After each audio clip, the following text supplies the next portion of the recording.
নমস্কাৰ দুপৰ হিৰাম ষ্টুডিঅত মৰস্মিতা 1 ছেপ্টেম্বৰৰ পৰা দেশত আৰম্ভ হ'ব চতুৰ্থ পৰ্যায়ৰ আনলক 100 জন লোকক লৈ ৰাজনৈতিক সমাৱেশত অনুমতি প্ৰদান কৰা হৈছে সামাজিক ক্ৰীড়া মনোৰঞ্জন ধৰ্মীয় অনুষ্ঠানত অনুমতি এনে অনুষ্ঠানত উপস্থিত থাকিব পাৰিব সৰ্বাধিক 100 জন লোক 21 ছেপ্টেম্বৰৰ পৰাহে কাৰ্যকৰী হ'ব এই নিয়ম 30 ছেপ্টেম্বৰলৈ বন্ধ থাকিব সকলো শিক্ষানুষ্ঠান সুইমিং পুল থিয়েটাৰ প্ৰেক্ষাগৃহ 30 ছেপ্টেম্বৰলৈকে বন্ধ থাকিব আন্তঃজিলা যাতায়াতত নাই কোনো বাধা 7 ছেপ্টেম্বৰৰ পৰা মেট্ৰ ৰেল সেৱা আৰম্ভ হ'ব এতিয়াৰ পৰা ৰাজ্য চৰকাৰে নিজ ইচ্ছা মতে দিব নোৱাৰিব লকডাউন দিবলৈ কেন্দ্ৰৰ পৰা অনুমতি ল'ব লাগিব ৰাজ্য চৰকাৰে ৰাজ্য জিলা মহকুমা চহৰ গাঁও অঞ্চলত দিব নোৱাৰিব লকডাউন যিকোনো কণ্টেইনমেণ্ট জোনত লকডাউন বাহাল থাকিব 30 ছেপ্টেম্বৰলৈ বাহাল থাকিব আনলক 4ৰ নীতি নিৰ্দেশনা 21 ছেপ্টেম্বৰৰ পৰা বিবাহ অনুষ্ঠানত গোট খাব পাৰিব সৰ্বাধিক 100 জন লোকে মৃতদেহ সৎকাৰ আৰু পৰৱৰ্তী অনুষ্ঠানতো কাৰ্যসূচীটো এতিয়াৰ পৰা সৰ্বাধিক 100 জন লোকে উপস্থিত থাকিব পাৰিব শিক্ষানুষ্ঠান বন্ধ থাকিব নৱমৰ পৰা দ্বাদশ শ্ৰেণীৰ শিক্ষাৰ্থীয়ে বিদ্যালয়লৈ যাব পাৰিব শিক্ষকৰ পৰা পৰামৰ্শ গ্ৰহণৰ বাবে যাব পাৰিব বিদ্যালয়লৈ ইয়াৰ বাবে অভিভাৱকৰ লিখিত সন্মতি লৈও বিদ্যালয়লৈ যাব পাৰিব এনে শিক্ষাৰ্থী 21 ছেপ্টেম্বৰৰ পৰা বিদ্যালয়সমূহত 50% শিক্ষকে পাঠদান কৰিব পাৰিব উচ্চ শিক্ষাৰ সৈতে জড়িত আৰু স্নাতকোত্তৰ শিক্ষাৰ্থীয়ে গৱেষণা আৰু পৰীক্ষাৰ বাবে লেবৰেটৰী ব্যৱহাৰ কৰিব পাৰিব 21 ছেপ্টেম্বৰৰ পৰা খুলিব পাৰিব দক্ষতা বিকাশ এণ্টাৰপ্ৰিনিয়ৰশ্বিপ প্ৰশিক্ষণ প্ৰতিষ্ঠান ঔদ্যোগিক প্ৰশিক্ষণ প্ৰতিষ্ঠান এই সকলোবোৰৰ বাবে স্বাস্থ্য মন্ত্ৰালয়ে নিৰ্ধাৰণ কৰা SOP মানি চলিব লাগিব চিনেমা হল থিয়েটাৰ বন্ধ থাকিলেও 21 ছেপ্টেম্বৰৰ পৰা খুলিব পাৰিব মুকলি মঞ্চ 1 ছেপ্টেম্বৰৰ পৰা বাৰ আৰু ৰেষ্টুৰেণ্টত সুৰাপানৰ অনুমতি প্ৰদান কৰা হৈছে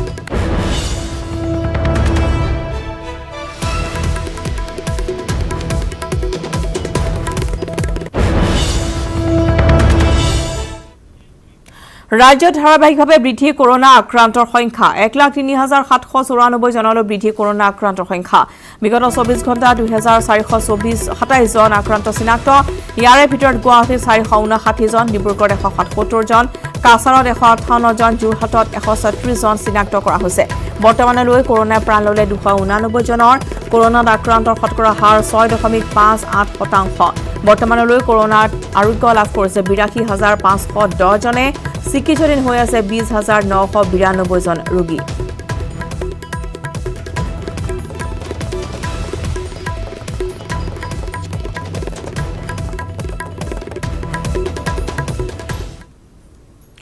আজি বিজেপিৰ বিধায়িনী দলৰ বৈঠক মুখ্যমন্ত্ৰী বাসগৃহত অনুষ্ঠিত হ'ব এখন বৈঠক 12 বজাত আৰম্ভ হ'ব বিধায়িনী দলৰ বৈঠক সোমবাৰৰ পৰা আৰম্ভ হ'বলগীয়া বিধানসভা অধিৱেশনক লৈ হ'ব এখন বৈঠক আৰু বৈঠক আহ্বান কৰিছে বিধায়িনী দলৰ সচিব বিমল বৰাই আৰু ইতিমধ্যে 12 বাজিছে আৰু এখন বিধায়িনী দলৰ বৈঠক আৰম্ভ হোৱাৰ সম্ভাৱনা এই মুহূৰ্তত যেহেতু মুখ্যমন্ত্ৰী বাসগৃহত 12 বজাৰ পৰা বিধায়িনী দলৰ বৈঠক ইতিমধ্যে আৰম্ভ হোৱাৰ কথা ব্যক্ত কৰা হৈছে সোমবাৰৰ পৰা আৰম্ভ হ'বলগীয়া বিধানসভা অধিৱেশনৰ পূৰ্বে এই বৈঠকৰ আয়োজন কৰা হৈছে মুখ্যমন্ত্ৰী আবাসগৃহত বৈঠক আহ্বান কৰিছে বিধায়িনী দলৰ সচিব বিমল বৰাই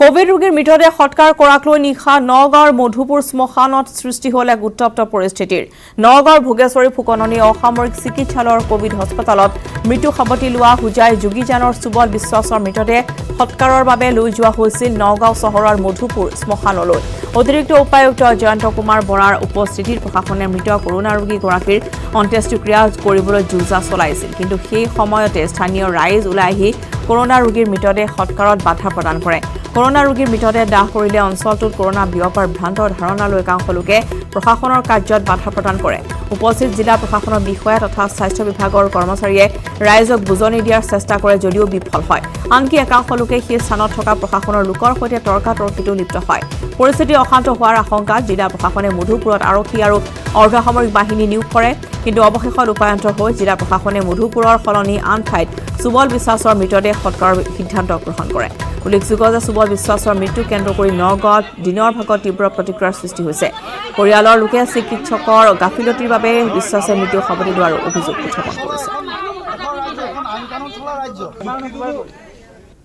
কিন্তু দুৰ্ভাগ্যজনক কথা ইয়াৰ ওচৰ পাজৰ বহু সংখ্যক লোক আহি আমাক বাধা দিলে আৰু মৃতকৰ এম্বুলেন্সখন ইয়াৰ পৰা উলিয়াই দিম বুলি যিটো পৰিস্থিতি ইয়াত সৃষ্টি কৰিলে মই অত্যন্ত দুখ পাইছোঁ জিলা প্ৰশাসনৰ হৈ মই তেওঁলোকক জনাইছোঁ আমি অত্যন্ত দুখ পাইছোঁ আৰু তেওঁলোকে এইটো এটা বেআইনী কাম কৰিছে গতিকে যি কি নহওক তেওঁলোকৰ হুজাইৰ ব্যক্তিজনক ইয়াত সৎকাৰ কৰিবলৈ নিদিয়াৰ যিটো আকুৰগোজ মনোভাৱ সেইটোত মই দুখ পাইছোঁ আৰু আমাৰ পৰিস্থিতিৰ পৰ্যালোচনা কৰি আমাৰ লগত পুলিচ প্ৰশাসনৰ এডিশ্যনেল SP ডেকা ডাঙৰীয়া আছে আমি আলোচনা কৰি উপায়ুক্ত মহোদয়ৰ লগত আলোচনা কৰি আমি ইয়াৰ পৰা লৈ যোৱাৰ কথা ভাবিছোঁ দেশৰ খুচুৰা বজাৰত একছত্ৰী সম্ৰাট হোৱাৰ দিশে আগবাঢ়িছে ৰিলায়েন্স ইণ্ডাষ্ট্ৰিজ লিমিটেডৰ অধীনস্থ ৰিলায়েন্স ৰিটেইল ভেঞ্চাৰ লিমিটেড ৰিলায়েন্সে ক্ৰয় কৰিলে দেশৰ অন্যতম বৃহৎ খুচুৰা বিক্ৰী প্ৰতিষ্ঠান ফিউচাৰ গ্ৰুপ ২৪,৭১৩ কোটি টকাত ফিউচাৰ গ্ৰুপৰ অধীনত থকা সকলো খুচুৰা পাইকাৰী আৰু যোগানকাৰী প্ৰতিষ্ঠান ক্ৰয় কৰিলে ৰিলায়েন্স ৰিটেইলে Big Bazaar FBB Central Easyday Food Hall আদিৰ দৰে জনপ্ৰিয় প্ৰতিষ্ঠানৰ গৰাকী ফিউচাৰ গ্ৰুপ কিনি ল'লে ৰিলায়েন্স ৰিটেইলে উল্লেখ্য যে দেশৰ ৪২০খনতকৈ অধিক চহৰৰ Big Bazaar FBB Central Easyday Food Hall আদিৰ দৰে ফিউচাৰ গ্ৰুপৰ ১৮০০ৰো অধিক ষ্ট'ৰ আছে এই ক্ৰয় চুক্তিৰ জৰিয়তে দেশৰ সৰ্ববৃহৎ খুচুৰা প্ৰতিষ্ঠানলৈ পৰিণত হ'ল মুকেশ আম্বানীৰ ৰিলায়েন্স ৰিটেইল ইয়াৰ জৰিয়তে ভাৰতৰ ব্যৱসায় বৃহৎ হাৰত সম্প্ৰসাৰণ কৰিবলৈ সক্ষম হোৱা এমাজনক প্ৰত্যাহ্বান জনাবলৈ সাজু হৈছে ৰিলায়েন্স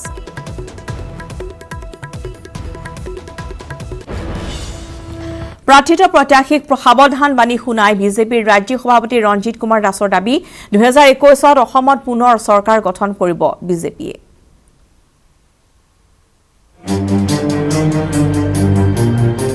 প্ৰাৰ্থিত প্ৰত্যাশীক ৰঞ্জিত কুমাৰ দাসৰ সাৱধান বাণী জানুৱাৰীলৈকে বন্ধ ৰাখিব লাগিব মুখ অন্যথা নাপাব বিধানসভাৰ প্ৰাৰ্থিত্ব বৰ্তমান নিৰ্বাচনী ৰণকৌশল প্ৰস্তুতত ব্যস্ত বুলি বিজেপিৰ ৰাজ্যিক সভাপতিগৰাকীৰ ঘোষণা প্ৰাৰ্থিত্বৰ ক্ষেত্ৰত যুৱ জ্যেষ্ঠ বুলি নাথাকিব কোনো কথা আমাৰ জানুৱাৰী মাহৰ আগত কোনোবাই যদি প্ৰাৰ্থিত্ব সন্দৰ্ভত আলোচনা কৰে তেতিয়াহ'লে তেওঁ প্ৰাৰ্থিত্ব নোপোৱা নিশ্চিত সংগঠনৰ কাম কৰাৰ কাৰণে ইতিমধ্যে ৰণকৌশল প্ৰস্তুত কৰা হৈছে ভাৰতীয় জনতা পাৰ্টিৰ যুৱৰ বুলি কথা নাই স্পেচিয়েলি আমাৰ মহিলাৰ এটা কোটা থাকে যুৱ বৃদ্ধ এনেকুৱা ধৰণৰ কোনো ভাৰতীয় জনতা পাৰ্টিৰ কথা নাই গতিকে এতিয়াতো সকলো যুৱই আছে আমি এতিয়া ২-৪জন অলপ বয়োজ্যেষ্ঠ চাব লাগিব ২০২১ত আকৌ কিয় হ'ব বিজেপি চৰকাৰ সভাপতি ৰঞ্জিত কুমাৰ দাসৰ পাতিগণিত সমগ্ৰ অসমত ৪২ লাখ সদস্য আছে বিজেপিৰ এই ৪২ লাখ সদস্যই এটাকৈ উপৰেঞ্চি ভোট আনিলেও বিধানসভা নিৰ্বাচনত বিজেপিয়ে পাব মুঠ ৮৪ লাখ ভোট সমগ্ৰ ৰাজ্যত ভোটাৰৰ সংখ্যা প্ৰায় ২ কোটি ইয়াৰে ১.৫ কোটি লোকে ভোটদান কৰিলেও ভোটদানৰ হাৰ হ'ব ৭৫%। যিহেতু বিগত লোকসভা নিৰ্বাচনত ৬৪ লাখ ভোট পাই ১০খন আসনত জয়লাভ কৰিছিল বিজেপিয়ে আৰু যদি ৰঞ্জিত কুমাৰ দাসে ভবামতে সকলো হয় তেন্তে ১.৫ কোটিৰ ৮৪ লাখ ভোট পালে অনায়াসে মিছন 100+ লক্ষ্যত উপনীত হ'ব পাৰিব বিজেপি আৰু যিহেতু আমাৰ ৪২ লাখ যিহেতু সদস্য আছে আৰু ৪২ লাখ সদস্য যদি এটাকৈ উপৰেঞ্চি ভোট আনে তেতিয়াহ'লে আমি ৮৪ লাখ ভোট পাম যেহেতু ৬৪ লাখ ভোট পাই পেলাই যোৱাবাৰ আমি 10টা আমি লোকসভা নিৰ্বাচনত আমি জয়লাভ কৰিবলৈ সক্ষম হৈছিলোঁ আৰু যেহেতু ২ কোটি ভোট আছে ১.৫ কোটি ভোট পোল হ'ব 75% আৰু 75% অৰ্থাৎ ১.৫ কোটি ভোটৰ ভিতৰত ৮৪ লাখ আমি ভোট পালে আমি অনায়াসে আমাৰ যি লক্ষ্য সেই লক্ষ্যত আমি উপনীত হৈ পেলাই মিছন 100+ত আমি স্পৰ্শ কৰিব পাৰিম ইফালে কংগ্ৰেছে IUDFৰ মিত্ৰতাক লৈ ৰাজ্যৰ ৰাজনীতি উত্তাল হৈ থকাৰ সময়তে দুয়ো দলৰ মহাজোঁটক আদৰণি জনাই বিজেপিৰ ৰাজ্যিক সভাপতিগৰাকীৰ দাবী ধৰ্মীয় সংখ্যালঘুৱেহে বৃদ্ধি কৰিব বিজেপিৰ ভোট কংগ্ৰেছ UDFৰ যি তেওঁলোকে মহাজোঁট কৈ আছে আমি আদৰণি জনাইছোঁ কাৰণ কিয় এই মহাজোঁটে আমাক কোনো ধৰণৰ ক্ষতি কৰিব নোৱাৰে বৰঞ্চ তাৰ কাৰণে আমাৰ আগন্তুক দিনত লাভহে হ'বগৈ আমি নভবা ধৰণে ধৰ্মীয় সংখ্যালঘু অঞ্চলত ভোট পাম কিন্তু কিয় সংখ্যালঘুৰ ভোট পাব বিজেপিয়ে যে মাননীয় মোদী ডাঙৰীয়া আৰু মাননীয় সোণোৱাল চৰকাৰ ডাঙৰীয়া সকলোবোৰ স্কিমে স্পৰ্শ কৰিছে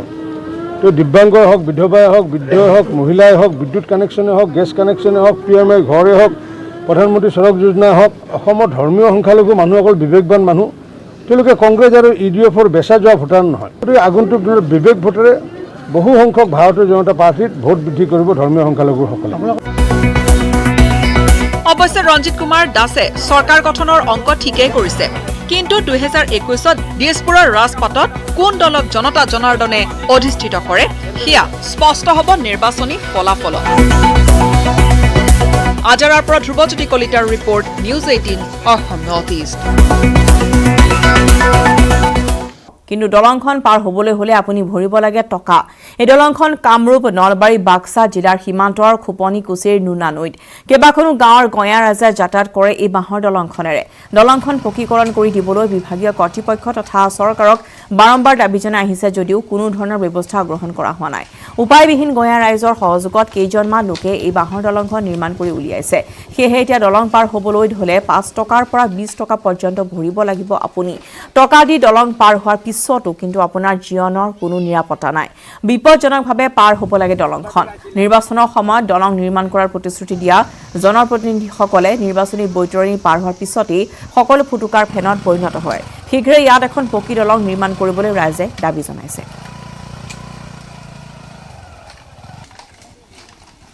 দলংখনৰ কাৰণে মানুহৰ বহুত অসুবিধা হৈছে। বছৰত তাৰমানে এই নোনা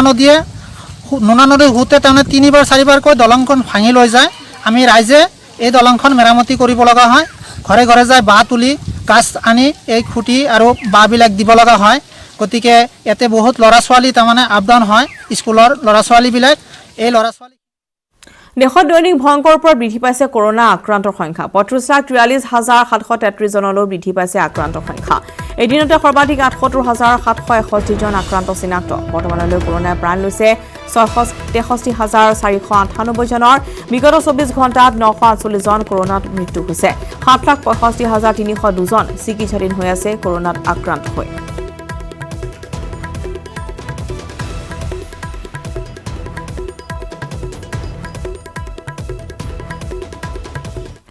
চৰকাৰী এটা ঘৰ পোৱাৰ বাবে এতিয়া বহু দুখীয়া লোকে এখন আধাৰ কাৰ্ডৰ বাবে দিন ৰাতি কৰিবলগীয়া হৈছে সংগ্ৰাম। কিন্তু এনে ক্ষণতে প্ৰশ্ন হয়, সঁচাকৈ পাবলগীয়া দুখীয়া পৰিয়ালৰ বাবে চৰকাৰী ঘৰ নে? প্ৰাপ্য পৰিয়ালে যে ঘৰ নাপায় তাৰ এক জ্বলন্ত নিদৰ্শন হৈছে বজালীৰ বৰভালুকিৰ দুখীয়া পৰিয়ালটো। দিন হাজিৰা কৰি পৰিয়াল পোহপাল দিয়া পৰিয়ালৰ মুৰব্বীৰ লগতে মাতৃৰ সহিতে 3 শিক্ষিত কন্যা বাস কৰে এই জুপুৰি ঘৰটোত। টিনপাতৰ অভাৱত চালিত প্লাষ্টাৰ লগাই থোৱা পৰিয়ালটোৱে বৰষুণ দিলেই ঘৰৰ ভিতৰতে ল'ব লাগে ছাতি। বৰভালুকি, বালিপাৰা গাঁও পঞ্চায়ত আৰু বজালী খণ্ড উন্নয়ন বিষয়াৰ কাৰ্যালয়ে বিচাৰি নাপায় এনে পৰিয়াল। গাঁওখনত বহু পৰিয়ালৰ একে দৰিদ্ৰ অৱস্থা। তথাপিও আজিলৈকে পোৱা নাই চৰকাৰী কোনো সুবিধা।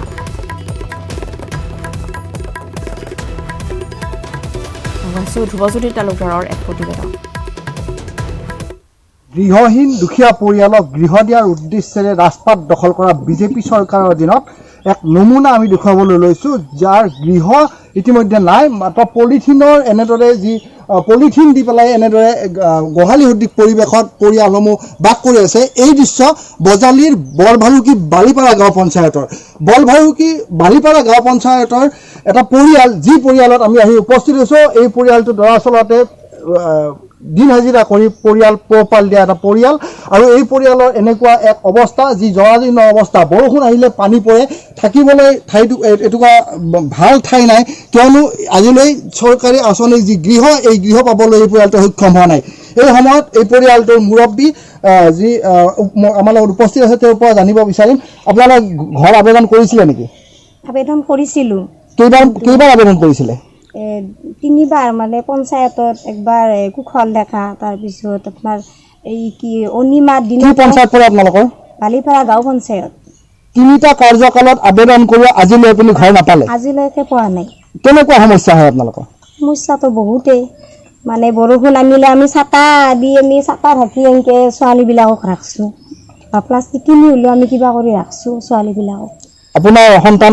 কেইজন? মোৰ ছোৱালী 3জনী। ছোৱালী 3জনী। কেনেকুৱা সমস্যা হয় এনেকুৱা এটা যি অসুৰক্ষিত ঘৰত ৰাখিব লগা হৈছে? মাতৃ হিচাপে কেনেকুৱা অনুভৱ হয় আপোনাৰ? কিন্তু মাতৃ হিচাপে মানে মোৰ বহুত দুখ, কাৰণ মোৰ হাজবেণ্ডেও আজি বান্ধবা নৰলা, ময়ো নৰলোঁ, কিন্তু একদিন হাজিৰা নকৰিলে তেওঁলোকে লঘন পৰে। হয়, আমাৰ লগত যি 3গৰাকী ইতিমধ্যে সন্তান, এই মাতৃগৰাকী, এই সন্তানসকলক কথা পাতিবলৈ আগবাঢ়িছোঁ যে তোমালোকৰ এই যি গৃহ, এই গৃহত 3টা সন্তান, তোমালোকে নিশ্চয় শিক্ষানুষ্ঠানত যোৱা। কি পঢ়ি আছা তুমি? মই ফাৰ্ষ্ট ইয়াৰ। এনেকুৱা যি ঘৰ, এই ঘৰটোত থাকি কেনেকুৱা অনুভৱ হয়? চৰকাৰৰ প্ৰতি কিবা আবেদন আছে নেকি তোমাৰ? থাকিলে আৰু কি হ'ব নিদিয়ে যাতে ক'লেনো কি হ'ব চৰকাৰক কি আহ্বান জনোৱা তুমি এটা ঘৰ থকা পজা দিলে হয় আৰু আমাক হয় এটা পৰ্যাৰ প্ৰয়োজন মাথো এটা পৰ্যাৰ প্ৰয়োজন আৰু চৰকাৰক এটা পৰ্যা দিবলৈ এই ছাত্ৰীগৰাকী আহ্বান জনাইছে এই কণমানিজনে আহ্বান জনাইছে আৰু এগৰাকী আছে তেওঁৰ পৰা জানিব বিচাৰিম যে তোমালোকৰ যে বৰষুণ আহিলে কেনেকুৱা সমস্যা হয় বৰষুণ আহিলে ছাতা দমনি হেকো পঢ়া শুনাত কেনেকুৱা সমস্যা হয় পঢ়া শুনাত মানে কি পঢ়ি থাকিলে পানী পৰি থাকে পঢ়া শুনাকে আদি কৰি বিভিন্ন ক্ষেত্ৰত ভীষণ সমস্যাৰ সন্মুখীন হৈ অহা এই পৰিয়ালটোৰ যি তিনিগৰাকী কন্যা সন্তান আছে আৰু এই যি কন্যা সন্তান এওঁলোকে ইতিমধ্যে শিক্ষানুষ্ঠানত অধ্যয়ন কৰি আছে আৰু অধ্যয়ন কৰাৰ মাজতে এওঁলোকে বৰষুণ আহিলে ছাতি টানি থাকিব লাগে এই পৰিৱেশৰ মাজত চৰকাৰৰ যি ৰাজপাট দখল কৰা বিজেপি চৰকাৰক ইতিমধ্যে এই পৰিয়ালটোৱে আহ্বান জনাইছে তেওঁলোকক মাত্ৰ এটা পৰ্যাঘৰ হ'লেও বনাই দিব লাগে এনেকুৱা আহ্বান জনাইছে বানৰ পিছত মাজুলীত এতিয়া কৃষকৰ মাজত হাহাকাৰ বিঘাই বিঘাই কুঁহিয়াৰ খেতি পলসে পুতি পেলোৱাত এতিয়া মূৰে কপালে হাত দিছে কৃষকে মাজুলী ভকত চাপৰিত প্ৰতি বছৰে কুঁহিয়াৰ খেতিৰে স্বাৱলম্বী হয় প্ৰতিজন কৃষক বছৰি উপাৰ্জন কৰে লক্ষাধিক টকা কিন্তু এবাৰ প্ৰলয়ংকাৰী বানে সকলো ধুই নিয়াত পানীত হাঁহ নচৰা অৱস্থা হৈছে কৃষকসকলৰ আগবাঢ়িছো এই সন্দৰ্ভত সঞ্জিত সম্বৰৰ ৰিপৰ্ট এই মুহূৰ্তত মই মাজুলী ভকত চাপৰিত উপস্থিত আছোঁ আৰু ভকত চাপৰি যিহেতু বিখ্যাত মাজুলীৰ কৃষি কাৰ্যৰ বাবে আৰু কৃষকৰ এতিয়া বানে আচলতে সপোনবোৰ তছনছ কৰা দেখিবলৈ পোৱা গৈছে বহু কৃষকৰ বহু হেক্টৰ কৃষিভূমি যেতিয়া পলস পেলোৱাৰ ফলত এতিয়া বহু কৃষকৰ এতিয়া নাজল নাথল অৱস্থা বুলি ক'ব লাগিব বহু বাম খেতি শাক পাচলি খেতিৰ লগতে যি কুঁহিয়াৰ খেতি কৰি আহিছে ভকত চাপৰি অঞ্চলৰ ৰাইজে সেই কুঁহিয়াৰ খেতিও কিন্তু এতিয়া পলসে পুতি পেলোৱা দেখিবলৈ পোৱা গৈছে আৰু মই এজন কৃষকৰ এখন কুঁহিয়াৰ আচলতে যি খেতিৰ পথাৰত উপস্থিত আছোঁ য'ত নেকি বহু হেক্টৰ কৃষি আচলতে কুঁহিয়াৰ খেতি পলসে পুতি পেলোৱা দেখিবলৈ পোৱা গৈছে যি কৃষক ৰাইজে আচলতে কৃষিৰ ওপৰতে নিৰ্ভৰ কৰিবলগীয়া হয় সেইসকল কৃষকৰ এতিয়া এনেধৰণে বানে প্ৰায় প্ৰতিটো বছৰৰ ৪-৫টাকৈ অহা বানে এতিয়া তছনছ কৰি নিয়ে সপোনবোৰ মোৰ লগত সেইজন কৃষক উপস্থিত আছে যিহেতু আপোনাৰ নামটো কি আছিল মোৰ নাম কুমুদ বৰুৱা কিমান কৰিছিলে আপুনি মই আপোনাৰ 4 বিঘা মাটি নতুনকৈ কুঁহিয়াৰ কৰিছিলোঁ টোটেল এইটো মাটিত আমাৰ 12 বিঘা মাটি কুঁহিয়াৰ আছে মোৰ 4 বিঘা আছিলে এতিয়া আপোনাৰ 4টাকে বানপানী ইয়াত হৈ গ'ল 4টা বানপানী হোৱাৰ ফলত কুঁহিয়াৰটো আমি বিশেষকৈ কোৰ মৰাত অলপ থাকি গ'লগৈ কোৰ মাৰিব নোৱাৰিলোঁ আপোনাৰ হাল বাব নোৱাৰিলোঁ ইটোৰ পিছত সিটো পানী ওলাবলৈ নাপায় মানে ইটোৰ পিছত সিটো পানী আহে সিটোৰ পিছত সিটো পানী আহে কুঁহিয়াৰখিনি সম্পূৰ্ণৰূপে পলস পৰি কুঁহিয়াৰখিনি মৰি গ'ল আমাৰ এতিয়া এনেকুৱা এটা অৱস্থা হৈছে এই যোৱাটো বছৰ যেনে তেনে পাৰ হৈ গ'ল কিন্তু অহা বছৰ আমি কেনেকৈ খাম ভকত চাপৰি ৰাইজে প্ৰত্যেকে এটা অনুভৱ কৰিবলগীয়া অৱস্থা হৈছে কাৰণ শালি খেতি নাই বিশেষকৈ আমাৰ ভকত চাপৰি ৰাইজে কুঁহিয়াৰ খেতিৰ ওপৰত নিৰ্ভৰ কৰি চলে এতিয়া কুঁহিয়াৰ খেতি নাই শালি খেতি নাই কেনেকৈ চলিব মানুহৰ নিৰুপায় হৈছে বিজেপিয়ে এটা ভংগী সংগঠন আপোনাৰ কিষাণ মৰ্চাৰ যোগেদি তেখেতসকলে অকণমান মানুহক সকাহ এটা দিছে আমাৰ কৃষক ৰাইজক কাৰণ তেখেতসকলে এবিঘাকৈ মাটি কঠীয়া তেখেতসকলে যোগান ধৰিছে কিন্তু সেই এবিঘা মাটি ৰুই এটা পৰিয়াল কেনেকৈ পোহপালন যাব কাৰণ কোনো কাৰণেতো সম্ভৱ নহয় তথাপিতো তেখেতসকলে যিটো সহায় আমাৰ কৃষকসকলৰ কাৰণে আগবঢ়াইছে এই আপোনালোকৰ জৰিয়তে মই সেই কিষাণ মৰ্চাৰ মাজুলী যিখিনি কৰ্মকৰ্তা সভাপতি আপোনাৰ ৰাজু কলিতাৰ লগত তেখেতসকলৰ যিখিনি কৰ্মকৰ্তা আছে তেখেতসকলক মই আপোনালোকৰ জৰিয়তে অশেষ ধন্যবাদ আৰু কৃতজ্ঞতা মই জ্ঞাপন কৰিছোঁ এইখিনিতে মই এটা জনাব বিচাৰিছোঁ যে আমাৰ আজি কৃষকসকলৰ যিটো অৱস্থা হৈছে আজিলৈকে চাওক 5টা বছৰ পূৰ্ণ হ'ল এই বিজেপি চৰকাৰখনৰ কিন্তু কৃষকৰ কাৰণে তেখেতসকলে মাত্ৰ 2000 টকাকৈ এটা 3 মাহৰ মূৰে 2000 টকাকৈ এটা পইচা এটা দিছে কিন্তু সেইটোৱে আচলতে কৃষকসকলৰ যথেষ্ট নহয় বানপানীৰ যিটো আপোনাৰ ৰাইজৰ যিটো কাৰণে যিটো থাকে বানপানীৰ ক্ষয়ক্ষতি যিটো আপোনাৰ কৃষকে পাব লাগে সেইটো কিন্তু আজিলৈকে 5টা এখন ক্ষুদ্ৰ গ্ৰন্থ দৈৰ্ঘ্য 3 ইঞ্চি আৰু প্ৰস্থ 2 ইঞ্চি এই ক্ষুদ্ৰ গ্ৰন্থখন লিখি অসম বুক অফ ৰেকৰ্ডছত নাম সন্নিৱিষ্ট কৰিবলৈ সক্ষম হৈছে লখিমপুৰ জিলাৰ লালুকৰ ছাত্ৰী ৰীতামণি বৰা নৰ্থ লখিমপুৰ মহাবিদ্যালয়ৰ দৰ্শন বিভাগৰ 4ৰ্থ ষান্মাসিকৰ ছাত্ৰী ৰীতামণিয়ে লকডাউনৰ সময়ত লিখি সম্পূৰ্ণ কৰিছে গ্ৰন্থখন 3টা গল্প সন্নিৱিষ্ট 49 পৃষ্ঠাৰ স্পৰ্শ নামৰ ক্ষুদ্ৰ গ্ৰন্থখনে স্থান লাভ কৰিছে অসম বুক অফ ৰেকৰ্ডছত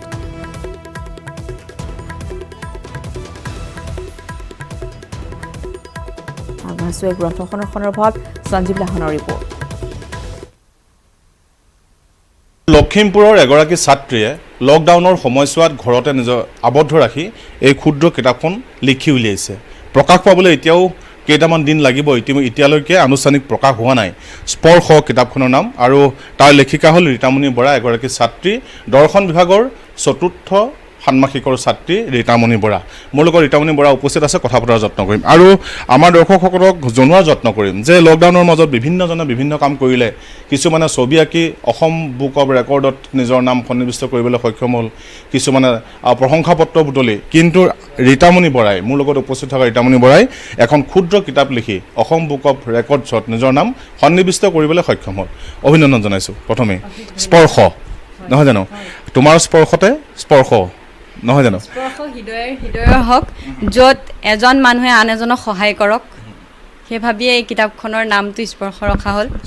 হয়, এটা কথা সুধো, ইতিমধ্যে অসম বুক অৱ ৰেকৰ্ডছত আসাম বুক অৱ ৰেকৰ্ডছত স্থান পাইছে। হয়, খবৰ আহিলে তেওঁলোকে ফেচবুকৰ জৰিয়তেও জনাইছে আৰু ৱেবছাইটতো দিছে এতিয়ালৈকে, কিন্তু চাৰ্টিফিকেটখন 2 দিনমান লাগিব বুলি জনাইছে। যিহেতু আনুষ্ঠানিক এতিয়ালৈকে উন্মোচন হোৱা নাই এই ক্ষুদ্ৰ পুথিখনে, ইয়াৰ ভিতৰত কি আছে চমুকে মোক অকণমান জনাব পৰা হ'বনে? এই কিতাপখনত 3টা গল্প আছে। ইয়াৰ দৈৰ্ঘ্য হৈছে 3 ইঞ্চি আৰু প্ৰস্থ হৈছে 2 ইঞ্চি। কিতাপখনৰ 3টা মানুহৰ মাজত বিভেদ, অমানৱীয়তা আৰু সকলো যে মাটিৰ মানুহ সকলো সমানে আগবাঢ়ি যাব লাগিব, ধনী দুখীয়া বুলি ভেদ নাই। সকলোৱে আজিকালি সন্তানে নিজৰ মাক দেউতাকক ৰাস্তাত এৰি থৈ আহে, কিন্তু মাক দেউতাকৰ মৰম কি বস্তু তাৰ ওপৰত এটা কাহিনী আছে, নিষ্ঠুৰ নিয়তি বুলি। আৰু মাকৈ বেচা ল'ৰাজন, যাৰ পৰাই মই এই কিতাপখন সৃষ্টি কৰিব পাৰিছোঁ আজি। মাকৈ বেচা ল'ৰাজন এটা সঁচা চৰিত্ৰ, য'ত মই লখিমপুৰত নিজ চকুৰে সেই দৃশ্য দেখিছোঁ। কিন্তু কিতাপখনৰ আকাৰটো কিয় এনেকুৱা মানে ব্যতিক্ৰম কৰা হ'ল? কাহিনী খুবেই ভাল কাহিনী, গল্পৰ কাহিনী খুব ধুনীয়া, বাস্তৱৰ পটভূমিত বা বেটুপাত ইমান সুন্দৰকৈ প্ৰস্তুত কৰা হৈছে, নিজৰ ছবি আছে প্লাছ লগতে কিতাপখনৰ বেটুপাতৰ খুব ধুনীয়া হৈছে। কিন্তু ইয়াৰ যিটো চাইজ, যিটো আকাৰ, কিয় ব্যতিক্ৰম কৰা হ'ল? এখন ডাঙৰ কিতাপ বনাবলৈ সকলোৱে পাৰে, আৰু বৰ্তমান সময়ত কিতাপ চুই চোৱাৰ আনন্দটো হেৰাই গৈছে কোনোবাখিনিত। আৰু সেইবাবে এইখন নতুন ৰূপত সৃষ্টি কৰিব বিচাৰিছোঁ, যাতে মানুহে মানুহক সহায় কৰে, মানুহে মানুহক হত্যা হিংসা মানে দৃষ্টিৰে নাচায়, কেনেকৈ মানে আমিও মানুহক কেনেকৈ সহায় কৰিব পাৰি। যদি তেওঁলোকো এতিয়া মই যোনটো প্ৰথম কাহিনী দিছোঁ, তাত এজন সৰু কণমানি, তেওঁ কাৰোবাৰ ভাইটিক, কাৰোবাৰ ভগ্নী, কাৰোবাৰ দাদাক, তেনেকুৱা ধৰণৰ সকলো আমি মানুহ। গতিকে সেই তেনেকৈ নতুন ৰূপত সৃষ্টি কৰিব বিচাৰিছোঁ, যাতে সকলোৱে পঢ়ি যাতে ৰাস্তাইদি গ'লেও আনক সহায় কৰিব পাৰে। হয়, নিতান্তই ক'ব লাগিব যে পুথিখনিৰ যি আকাৰ বা পুথিখনত সন্নিৱিষ্ট যি গল্পৰ অৰ্থ বা গল্পৰ দ্বাৰা দিব বিচৰা যি মেছেজ অতি আকৰ্ষণীয় হ'ব। আৰু তাতোতকৈ লেখিকা ৰীতামণি বৰাই যত্ন কৰিলে যে ব্যতিক্ৰম আকাৰত যদি পুথিখন নিৰ্মাণ কৰা হয়, তেতিয়াহ'লে কিবা বহুকেইটা কাৰণত এই পুথিখন যিসকল পঢ়ুৱৈ আছে তেওঁলোকে সংগ্ৰহ কৰিব। যিহেতু কিতাপ পঢ়াৰ যিটো পৰম্পৰা আছিলে দ্ৰুতগতিত কমি গৈ আছে আমাৰ মাজৰ পৰা। মই আৰু এটা কথা সুধি লওঁ, আগতে লিখা মেলা আৰু কিবা কিবি? আগত মই লিখিছিলোঁ। মই ক্লাছ 9ত থাকোঁতে এখন কিতাপ লালুক উচ্চতৰ মাধ্যমিক বিদ্যালয়ত পঢ়ি আছিলোঁ। তেতিয়া কবিতাৰ কিতাপ এখন উন্মোচন কৰিছিলোঁ, ওলাইছে, আৰু 820 বুলি কয় কিতাপখন। আৰু এখন 2016 চনত কবিতা পুথিয়ে প্ৰকাশ